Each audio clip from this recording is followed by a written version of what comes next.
NRC और CAB की बात दोनों इकट्ठी होनी ज़रूरत है। एनआरसी क्यों करना चाहते हैं ये लोग? इसलिए करना चाहते हैं कि ये इनको लगता है कि देश में सबसे ज़रूरी काम इस समय ये है कौन भारतीय है कौन भारतीय नहीं है, पता लगाएंगे। इन्होंने असम में भी यही काम किया। 19 लाख लोग इन्होंने आइडेंटिफाई कर लिए कि ये भारतीय, इनके पास कागज़ नहीं है। उसमें से फिर इनको पता चला कि 19 में से 13 लाख तो हिंदू हैं। फिर ये घबरा गए कि भैया हिंदू तो हमने नहीं निकालने।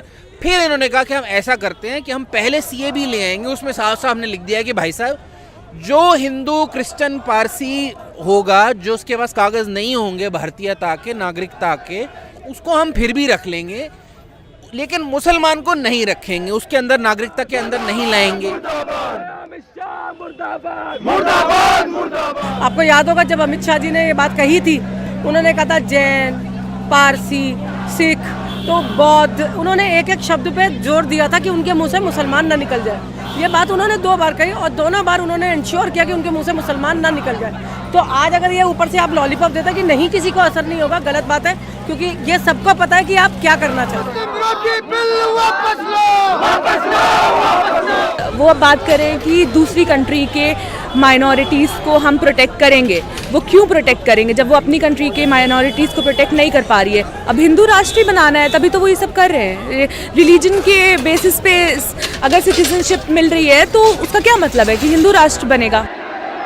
इसका अगर क्रक्स निकाला जाए तो वो यही है कि हिंदुस्तान के मुसलमानों को डराया जाएगा, परेशान किया जाएगा, ह्यूमिलिएट किया जाएगा। उनके कागज़ों में, पहचान पत्र में ज़रा सी जो गलती निकलेगी उससे उनको डिटेंशन कैंप्स में फेंक दिया जाएगा, और जो बाकी धर्म के लोगों के कागज़ों में गलती निकलेगी उनको सिटीजनशिप बिल से बचा लिया जाएगा। ये इसका सार है। I feel that I'll be sent to detention camp soon, or maybe become a victim of a mass genocide. Anything can happen. Nothing will surprise me anymore. I feel really unsafe, in this country, जहाँ पर हम लोगों को हम इतने साल से रह रहे हैं, हमें यहाँ पर प्रूव करना पड़ रहा है कि हम यहाँ ही के सिटीजन हैं, तो अब कैसे सेफ फील कर सकते हैं, पता नहीं, कोई भरोसा ही नहीं है। And more than unsafe, I feel angry about it. I don't understand लोगों को क्यों, कैसे घर में बैठे हैं लोग, कैसे उनको आउटरीच नहीं हो रहा है ये सोच करके कि कोई अनकॉन्स्टिट्यूशनल चीज़ करे जा रहा है एक के बाद एक और तुम घर में बैठे हो। I don't know how do the not understand कि ये प्रेसिडेंट सेट कर देता है। अगर स्टेट एक बार लॉ अपने हाथ में ले ले, अनकॉन्स्टिट्यूशनल चीज़ें करने लगे, फिर वो करते रहेगी ना। इल बी सूनर जब तुम्हारे घर में आएगा वो, it'll be sooner that you will get affected by something like citizenship amendment bill.